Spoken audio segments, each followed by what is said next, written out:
말씀과 함께 하루를 시작하는 여러분에게 하나님의 은혜와 평강이 가득하시길 주님의 이름으로 축복합니다.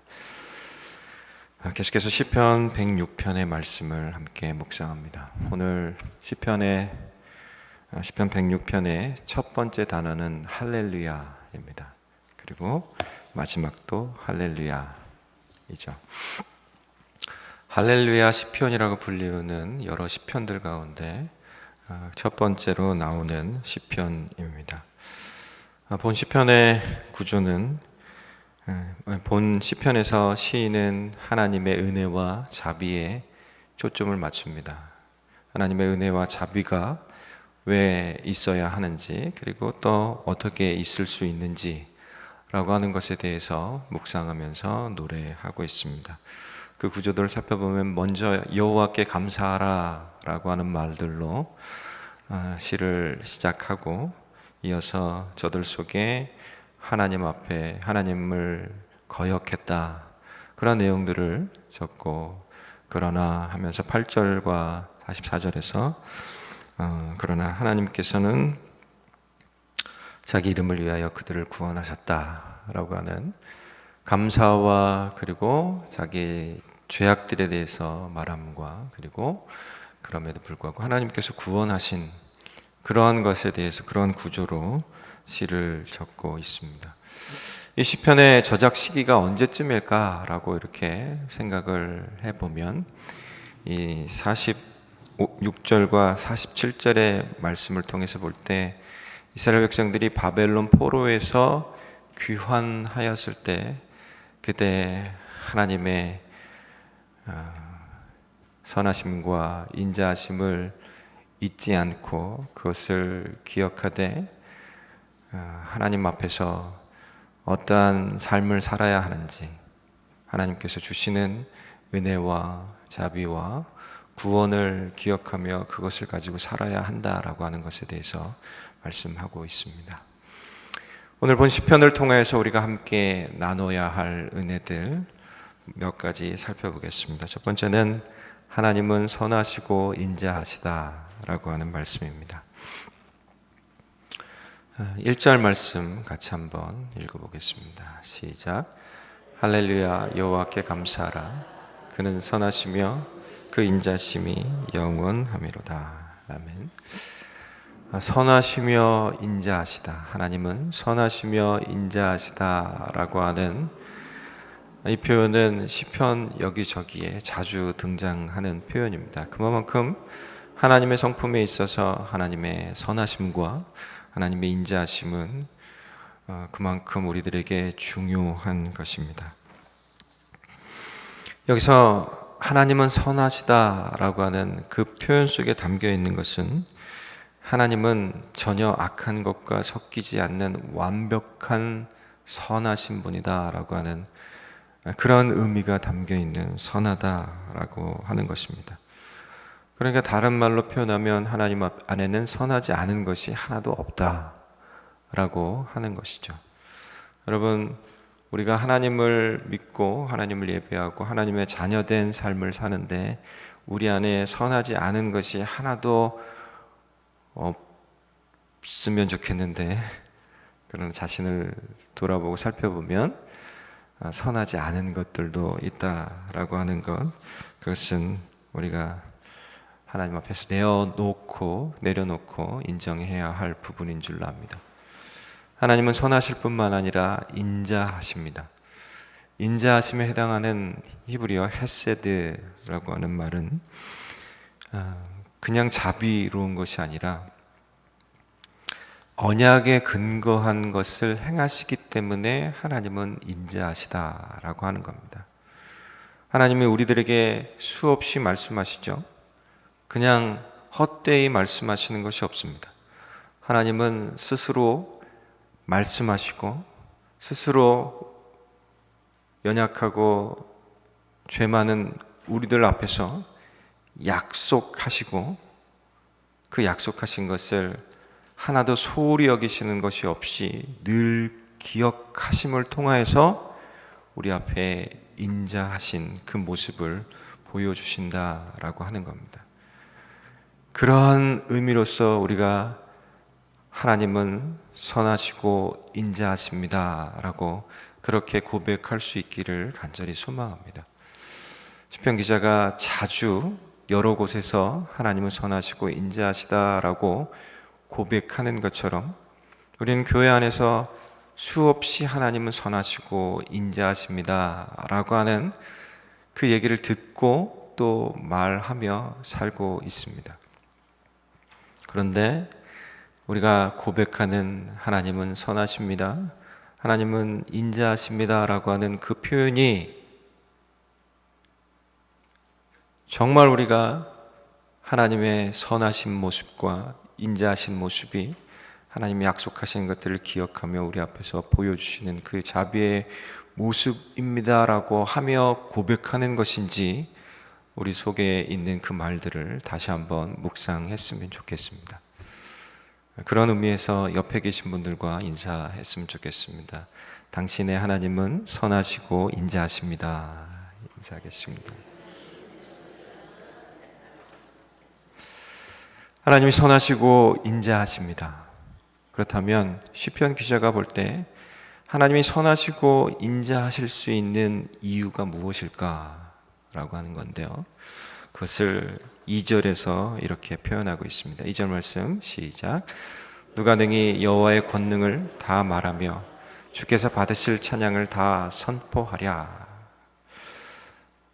이 시편 기자의 마음속에는 안타까움이 있습니다. 이렇게 선하시고 또 인자하신 하나님, 그 하나님의 것들을 경험했음에도 불구하고 그 하나님의 모습을 온전히 찬양할 사람이 눈앞에 보여지지 않으니 얼마나 안타까운가라고 하는 그런 표현입니다. 그 표현 속에 하나님이 선하실 수 있고 하나님이 또 인자하실 수 있는 이유도 담고 있는데요. 그것은 바로 권능이라고 하는 표현입니다. 하나님이 권능을 갖고 계시기 때문에 선하실 수 있고 또 인자하실 수 있다라고 하는 겁니다. 이 권능이라고 하는 표현의 이 영어 표현을 보니까 mighty acts라고 해서 이 능력 있는 행함, 하나님께서 능력 있는 모습으로 행하시기 때문에 뒤에 찬양 받으시기 합당하다라고 그렇게 표현하고 있는 겁니다. 무슨 얘기를 하려고 하냐면요, 누군가 선을 행하려고 해도, 누가 인자와 자비를 보여주려고 해도 자기에게 여유가 없으면, 그럴 만한 능력이 없으면 선을 행할 수도 없고 또 이 자비를 베풀 수도 없다라고 하는 겁니다. 우리가 일상의 삶을 살면서 많이 보고 경험하잖아요. 어디서요? 드라마에서. 일상의 삶에서 우리가 직접적으로 혹은 간접적으로 많이 경험하죠. 우리가 늘 불의에 대해서는 불의한 것을 보면은 참지만 이 불이익을 당하는 것은 참지 못하잖아요. 저만 그런가요?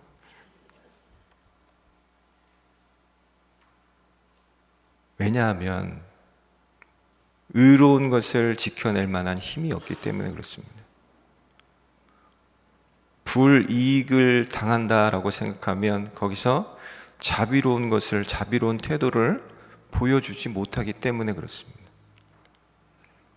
그러나 우리 하나님은 Almighty, Mighty 가시어서 Mighty Acts를, 권능을 행하시는 분이어서 하나님 앞에서 나타나는 것마다 선한 것이고 우리를 향하여 표현되어지는 것마다 인자하신 그것이 나타날 수 있는 줄로 믿습니다. 하나님은 그 권능과 또 뒤에 찬양이라고 하는 표현, 영어 표현에 보면 praise라고 했는데 이전 성경에서는, 한글 성경에서는 영예라고 하는, 그러니까 자신의 권능과 명예, 그것을 인하여서 우리에게 선하심과 인자하심을 표현하실 수 있는 그런 하나님이신 것입니다.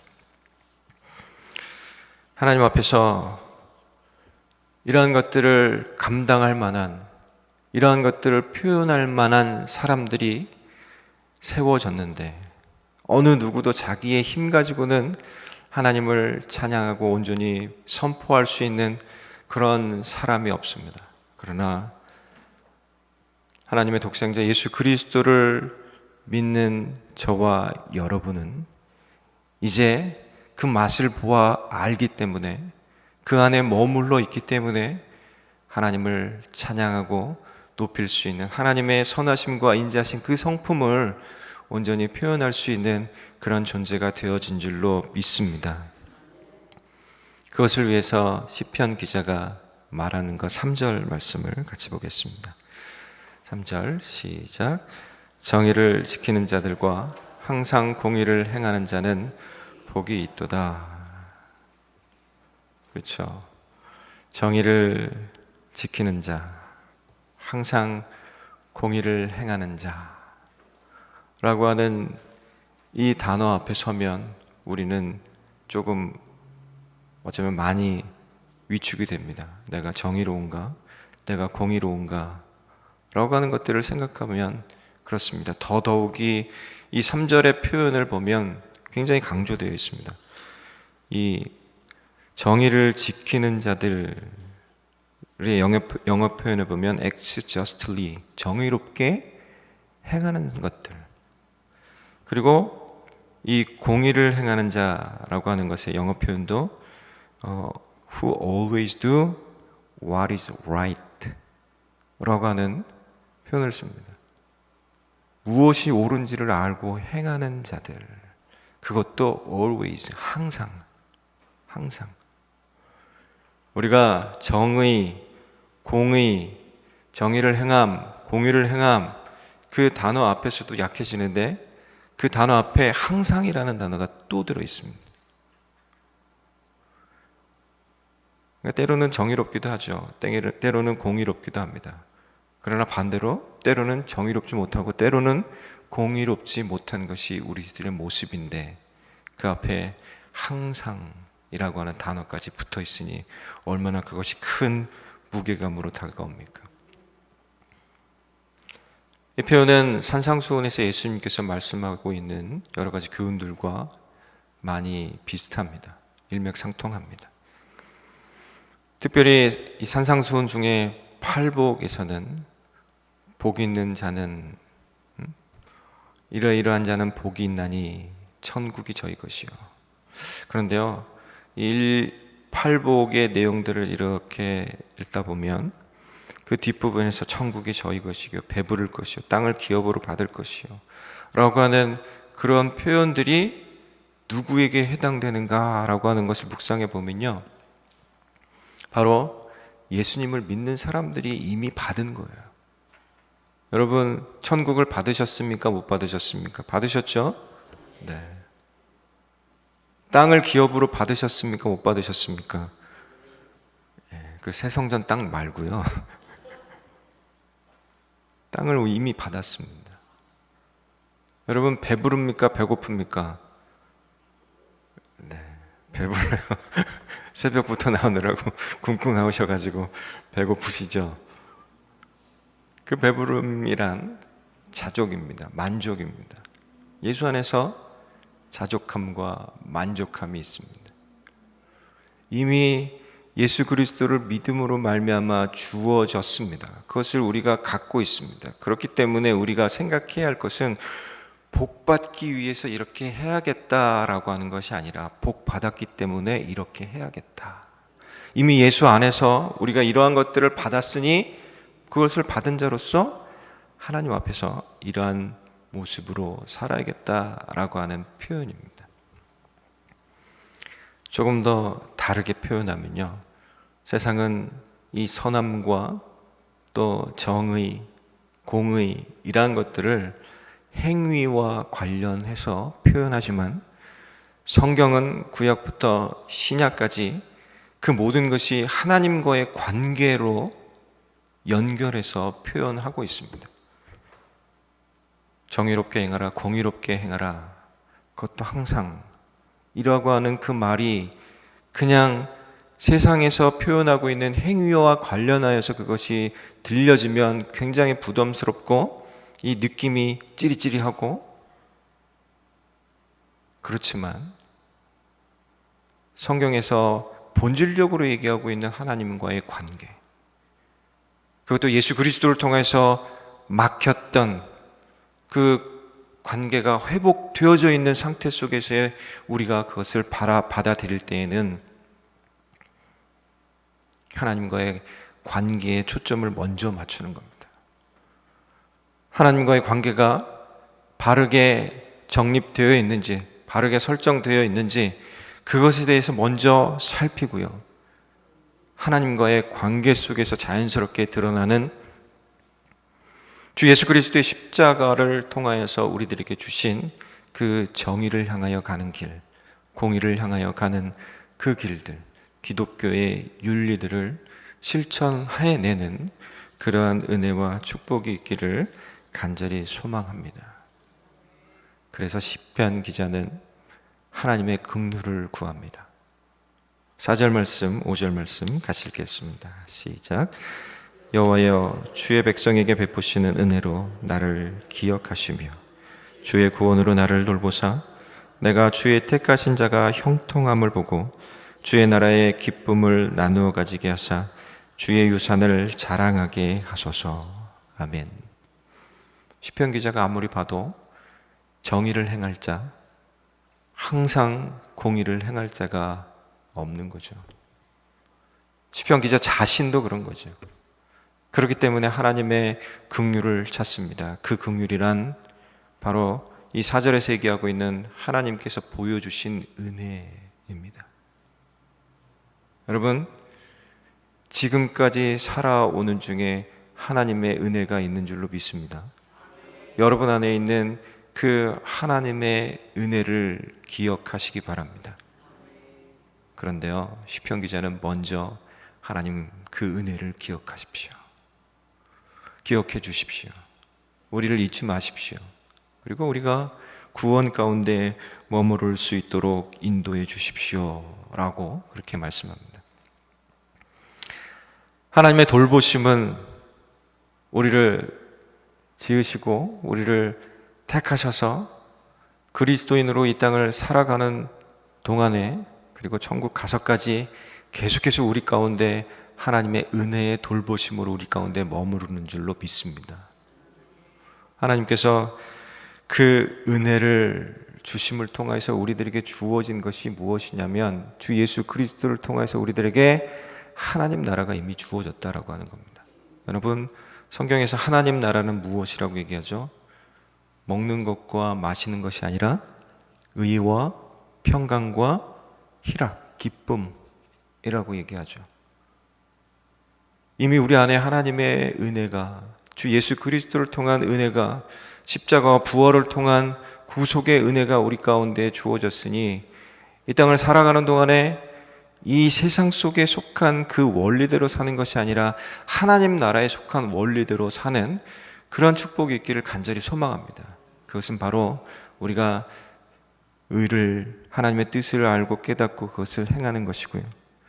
그리고 있는 곳 그 자리에서 평강, 서로를 평화하게 하는 것이고, 그리고 그 안에 기쁨, 행복이 있는 그러한 삶을 살아드리는 것, 그것이 바로 우리가 하나님 나라 가운데 머물러 있어 사는, 이미 천국을 경험하며 사는 그 삶이 되어지는 줄로 믿습니다.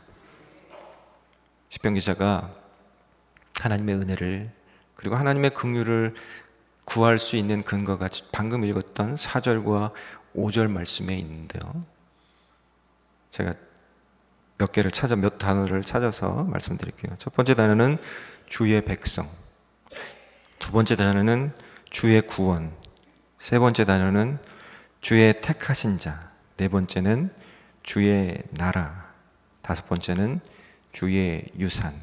이 4절과 5절에 있는 몇 개의 단어를 제가 말씀드렸는데요, 공통점이 뭐죠?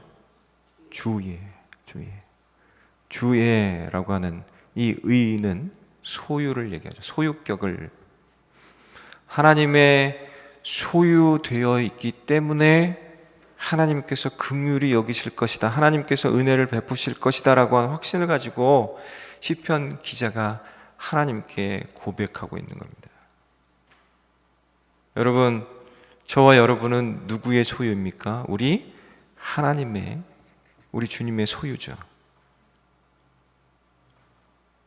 우리가 소유된 백성이다라고 하는 그 사실, 늘 하나님께 속해 있다라고 하는 그 사실들을 기억하는 것이 너무도 중요합니다. 인생을 살아가는 중요한 삶의 원리입니다. 그래서 예수님께서 요한복음에서 이 요한복음 14장 16장까지 해서 고별 설교를 하신 후에 17장에서 이 성도들을 위한, 제자들을 위한 기도를 합니다. 그 기도 가운데서 이 누구에게 속해 있는지에 대해서 굉장히 중요시 여기면서 주님께서 하나님 아버지께 기도합니다. 그 내용을 간단히 살펴보면 요한복음 17장 9절과 10절에서 주님은 이렇게 기도합니다. 내가 그들을 위하여 비옵나니 내가 비옵는 것은 세상을 위함이 아니요 내게 주신 자들을 위함이니이다. 누가 누구에게 주셨다고요? 아버지께서 아들에게 주신 자들을 위함이다. 그들은 아버지 것이로소이다. 누구의 것이라고요? 아버지의 것이다. 내 것은 다 아버지의 것이요 아버지의 것은 내 것이온데 내가 그들로 말미암아 영광을 받았나이다 라고 기도하면서 조금 더 강조합니다. 16절 말씀에 내가 세상에 속하지 아니함 같이 그들도 세상에 속하지 아니하였사옵나이다. 그렇습니다. 우리는 세상에 속하지 않고 아버지께 속했습니다. 우리는 세상에 속하지 않고 우리 주 예수 그리스도께 속한 자들입니다. 그렇기 때문에 우리가 늘 이것을 기억하면서 이 소속감, 주님의 백성 되어진 것, 주님의 자녀 되어진 그것을 늘 기억하면서 하나님께서 오늘도 은혜 주시기를, 이것을 기억하기 때문에 오늘도 하나님께서 우리들에게 긍휼을 베풀어 주시기를, 하나님의 은혜가 있어야, 하나님의 긍휼이 있어야 오늘도 정의를 행하며 오늘도 공의를 행하며 살 수 있습니다. 하나님의 뜻을 행하며 살 수 있습니다 라고 하는 그 고백으로 하나님 앞에 나아갈 수 있기를 간절히 소망합니다. 5절 말씀에서 주의 유산을 자랑하겠습니다, 자랑하게 해주십시오 라고 그렇게 얘기하고 있는데요, 이 유산이라고 하는 것은 바로 우리 하나님이십니다. 하나님께서 아브라함에게 창세기 15장 1절에서 여호와의 말씀이 환상 중에 아브라함에게 임하여 이르시되 아브라함아 두려워하지 말라, 나는 내 방패여 지극히 큰 상급이니라. 지극히 큰 상급이라. 이것은 유업과 같은 말입니다. 누가 상급이라고요? 누가 유업이라고요? 우리 하나님 아버지. 여러분, 우리가 많은 것을 가지고 있으면 좋지요. 많은 것을 가지고 살면 좋습니다. 그러나 하나님 없이 많은 것을 가지면 아무 소용이 없는 줄로 믿습니다. 여러분, 하나님만으로 만족하실 수 있습니까? 하나님만으로 만족하시죠? 네.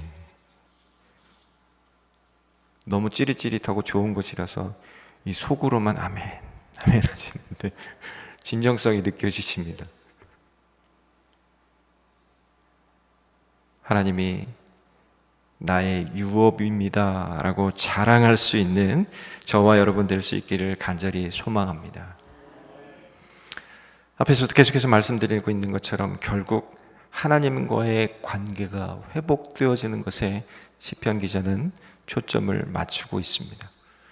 하나님과의 관계를 회복하기 위해서 초점을 맞춘 것, 첫 번째가 바로 이 하나님께서 우리들에게 은혜 베풀어 주시는 분이다. 하나님께서 우리들에게 긍휼 베풀어 주시는 분이다. 하나님이 내가 하나님께 속해 있다. 그리고 하나님을 자랑하는 것이 내 삶의 이유, 목적이다 라고 하는 것에 대해서 인정하는 것. 그리고 그 두 번째는 6절과 7절 말씀이 나옵니다. 6절 7절 시작. 우리가 우리의 조상들처럼 범죄하여 사악을 행하며 악을 지었나이다. 우리의 조상들이 애굽에 있을 때 주의 기이한 일들을 깨닫지 못하며 주의 크신 인자를 기억하지 아니하고 바다 곧 홍해에서 거역하였나이다. 두 번째 할 일은 나의 죄악을, 우리의 잘못을 하나님 앞에 고백하고 내려놓는 것입니다. 그것은 바로 내 힘으로 할 수 없습니다라고 하는 표현입니다. 나는 이렇게 부족하고 연약하니 하나님 나를 붙들어 주십시오라고 하는 표현입니다. 6절 말씀에서 내가 조상들처럼 범죄하여 사악을 행하며 악을 지었나이다. 이 다 같은 말이죠. 범죄했다, 사악을 행했다, 악을 지었다, 다 같은 말인데 표현을 달리해서 3번 표현합니다. 그만큼 강조해서 표현하고 있는 겁니다. 하나님 앞에 나는 이와 같은 죄인입니다. 진정으로 이 안에 있는 것을 통회하고 자백하는 마음으로 하나님 앞에 내어놓습니다. 그 죄악의, 그 범죄의, 그 죄의 핵심이 무엇이냐? 그것은 7절 끝에 나오고 있는 것처럼 하나님을 거역했습니다. 하나님의 뜻을 깨닫지도 못했습니다. 하나님의 뜻을 알지도 못했습니다. 라고 고백하는 그것입니다. 그렇기 때문에 우리는 날마다 하나님의 뜻이 무엇인가에 대해서 물어야만 합니다. 다 알고 있는 것 같지만 죄가 가리워서 때로는 하나님의 뜻을 자기의 뜻으로 맞추어서 그것이 하나님의 뜻이다라고 착각하고 오해할 수 있습니다. 그것이 심각하게 표현되어진 것이 바로 하나님을 거역했습니다. 라고 하는 겁니다.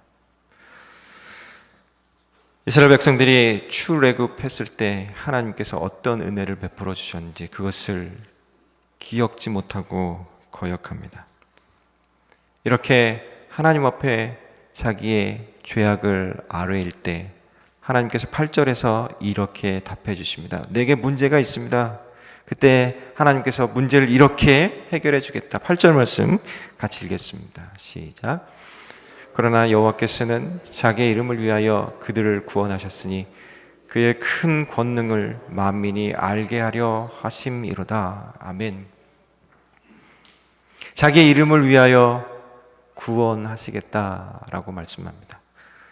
네가 잘한 거, 네가 정의를 행한 거, 네가 공의를 행한 거, 그것을 보고 내가 너를 구원할 것이 아니라 나의 이름을 위하여, 하나님의 이름을 위하여 내가 너를 구원하시겠다라고 그렇게 말씀하고 계십니다. 우리에게는 내세울 것이 아무것도 없습니다. 그러나 그럼에도 불구하고 하나님께서 은혜와 자비를, 인자심을, 보이심을 통하여서 우리를 구원하시겠다라고 약속하셨고 이미 예수 그리스도를 통해서 우리들에게 구원이 주어진 줄로 믿습니다. 2절에서 여호와의 권능을 얘기하고 있는 것처럼 8절 후반부에서도 여호와의 권능에 대해서 얘기하시죠. 하나님의 말씀은 사람 앞에서 거짓말을 하시는 일도 없고 사람 앞에서 사람처럼 후회하시는 일도 없는 것은 하나님께서 그만큼 권능을 갖고 계시기 때문인 줄로 믿습니다.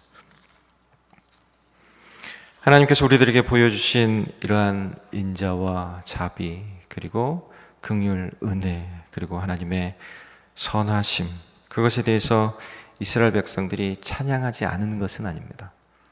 12절 말씀에 보면 그들이 찬양했다라고 얘기합니다. 12절 같이 읽겠습니다. 시작. 이에 그들이 그의 말씀을 믿고 그를 찬양하는 노래를 불렀도다.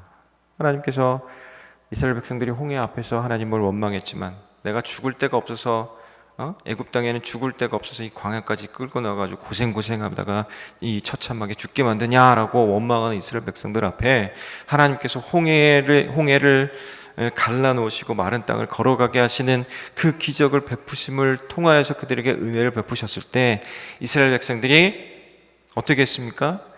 하나님을 찬양하죠. 모세의 노래가 그것을 보여줍니다. 미리암과 여인들의 노래가 그것을 보여줍니다.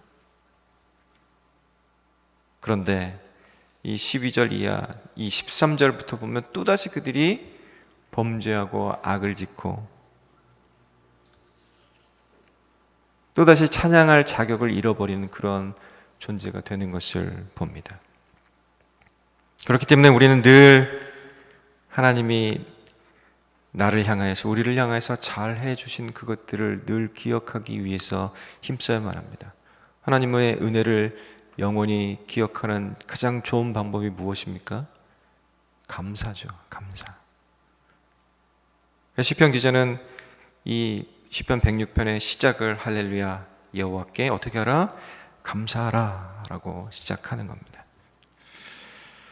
같은 것을 바라보고 하나님께서 행해 주셨던 것들을 바라보고 어느 순간은 찬양했다가 어느 순간에는 원망하는 태도를 보이는 것, 그 이유가 무엇일까요? 우리들의 마음이 흔들리기 때문에 그렇습니다. 우리들의 마음이 늘 하나님께 고정되어 있는 것이 아니라 흔들리기 때문에 그렇습니다. 그래서 하나님을 대적하는 사탄은 하나님을 직접적으로 대적하지 못하니까 사람들의 마음을 공격합니다.